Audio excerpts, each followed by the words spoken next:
പൈസ കിട്ടണോട് ആദ്യം ചെയ്യാന്ന് കരുതി. അല്ല, അത് ശരിക്കും ഞാൻ പറഞ്ഞല്ലോ, അതിന്റെ കഥയും കഥാപാത്രം ഇതുവരെ വരാത്തൊരു സംഭവം, ഞാൻ ഇതുവരെ ചെയ്തിട്ടില്ലാത്ത, എനിക്ക് ആ ക്യാരക്ടറും കഥയും ഭയങ്കര പുതുമയായിട്ട് തോന്നി. അതുകൊണ്ടാണ് ഫസ്റ്റ് ഓഫ് ഓൾ ഞാൻ അതിൽ വരാനായിട്ട് കാരണം. ഇൻഡസ്ട്രിയിൽ ടോക്ക് ഉണ്ട്, അപ്പൊ ലിസ്റ്റിനാണ് പ്രൊഡ്യൂസർ എങ്കിൽ ലാഭം കൊയ്തേ പോകത്തുള്ളൊരു ടോക്ക് ഉണ്ട്. ഉണ്ട്, അത് കറക്റ്റാണ്. കാരണം കഥ കേൾക്കുന്നത് ഞാനാണ്. ഞാൻ കഥ കേട്ട് ഓക്കെ എല്ലാം പറഞ്ഞ്, സന്തോഷം എന്ന് പറയുന്ന പുള്ളിയുടെ കൂടെയുള്ള ആളാണ്, സന്തോഷേട്ടൻ്റെ. ഞാൻ പറഞ്ഞൊരു കഥ കേട്ട്, ഞാൻ നല്ല കഥയൊക്കെ ഒന്ന് ഷെയർ ചെയ്തിട്ട് പുള്ളി ആ കഥയും കേട്ടിട്ട് ഉടനെ എന്നോട് പറഞ്ഞു, ഇത് ലിസ്റ്റിൻ സാറിനെ കൊണ്ട് ചെയ്യിപ്പിക്കാം. ഞാൻ പറഞ്ഞു, എടേ ഞാൻ ചെയ്യാൻ വേണ്ടി ഇരിക്കുകയാണത്. അല്ല, സാറിന് കൂടെ വരും, അത് വേറൊരു ലെവലെത്തിക്കും എന്നൊക്കെ പറഞ്ഞു. നിങ്ങൾ കണ്ടല്ലോ ലെവലെല്ലാം. പിന്നെ ഞാൻ കാണുന്ന 2 പ്രാവശ്യം, ഒന്ന് അതിന്റെ ഷൂട്ടിംഗ് തീരുന്ന ദിവസവും, പിന്നെ ഇതാണ്ട് ഈ പ്രസ് മീറ്റിൽ ഓഡിയോ പേജിലും കണ്ടു, 3ാമത്തെ വട്ടം.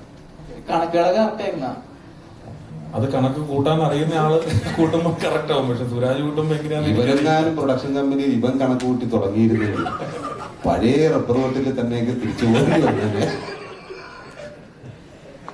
സംഭവം അതിനൊക്കെ ലിസ്റ്റിന് ആളിനെ വെച്ചിട്ടുണ്ട്. കറക്റ്റ് പുള്ളിയുടെ കൂടെ കട്ടക്കി നിൽക്കുന്ന കുറെ ആൾക്കാരുണ്ട്. പിന്നെ നമ്മൾ കണക്ക് ദൂരം നോക്കിയിട്ടില്ല. ഒന്ന് റിലീസ് 20-ാം തീയതിയാണ്. നിങ്ങൾ എല്ലാവരും കൂടെ കണക്ക് നോക്കാനായിട്ടുള്ള ഒരു സാഹചര്യം ഉണ്ടാക്കി തരണം.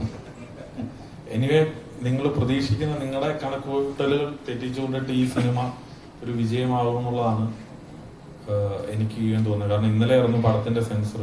ഞാൻ സെൻസർ ഓഫീസറുമായിട്ട് പോലും സംസാരിച്ചിട്ടുണ്ടായിരുന്നു. അദ്ദേഹം ഭയങ്കര പോസിറ്റീവായിട്ട്, കാരണം നമ്മുടെ പല സിനിമകളും നമ്മൾ സംസാരിക്കാറുണ്ട്, പക്ഷെ അദ്ദേഹം വളരെയധികം പോസിറ്റീവായിട്ട് ഈ സിനിമ ഭയങ്കരമായിട്ട് എന്റർടൈനറാണ്, സിനിമ എല്ലാവരും നന്നായിട്ട് പെർഫോം ചെയ്തിട്ടുണ്ട്, ഇതിന്റെ മ്യൂസിക്കായിട്ട് എല്ലാം നല്ല രീതിയിൽ വന്നിട്ടുണ്ട്. കൃഷ്ണ ഇതൊരു വിജയിക്കുന്ന സിനിമയായിട്ടാണ് നമുക്ക് തോന്നിയിരിക്കുന്നതെന്നാണ് അപ്പോൾ ഒരു പുറത്തുനിന്നുള്ള ഒരാൾ കണ്ടപ്പോൾ പറഞ്ഞത്. സിനിമയുടെ പല ആളുകളും കണ്ടിട്ടുണ്ട് കേട്ടോ, പല ആളുകളും അഭിപ്രായം പറഞ്ഞിട്ടുണ്ട്. സോ നമ്മൾ അതിലൊക്കെ വിശ്വസിക്കുന്നു. ലിസിൻ ചേട്ടാ, ചേട്ടനും പൃഥ്വിരാജും തമ്മിലുള്ള കോംബോ നമുക്കറിയാം, ഇത് എങ്ങനെയാണെന്നുള്ള ഒരു വൈബുണ്ട്, ആ ഒരു കെമിസ്ട്രി നമുക്കറിയാം. സുരാജേട്ടനായിട്ടുള്ള കോംബോ എങ്ങനെ ഉണ്ടായിരുന്നു? ഇനി ഒരു പടം ഒരുമിച്ച് പിടിക്കാൻ നിൽക്കുമോ? അത് ഞാൻ ക്രിസ്ത്യാനിയാണ്. അപ്പൊ ഞങ്ങളുടെ ഈ പള്ളിയിൽ കുർബാന തീർന്നു കഴിയുമ്പോൾ ഇങ്ങനെ ഒരു പ്രാർത്ഥനയുണ്ട്, വിസ്തീർണത്തിന്റെ ബലിയുടെ മേസുസ്തി. അപ്പോൾ അതിൻ്റെ അത് ചെന്ന് അവസാനിക്കുന്നത് എന്താണെന്ന് വെച്ചാൽ, ഇനി ഒരു ബലി അർപ്പിക്കാൻ ഞാൻ വരുമോ ഇല്ലയോ എന്ന് എനിക്ക് അറിഞ്ഞുകൂടാ എന്നാണ്. സോ 20-ാം തീയതി കഴിഞ്ഞ് അത് തീരുമാനിക്കും. ഇനി ഞങ്ങൾ തമ്മിൽ ഒരു സിനിമ ഒരുമിച്ചുണ്ടാവുമോ ഇല്ലയോ എന്ന് ഞങ്ങൾക്ക് അറിഞ്ഞുകൂടാ.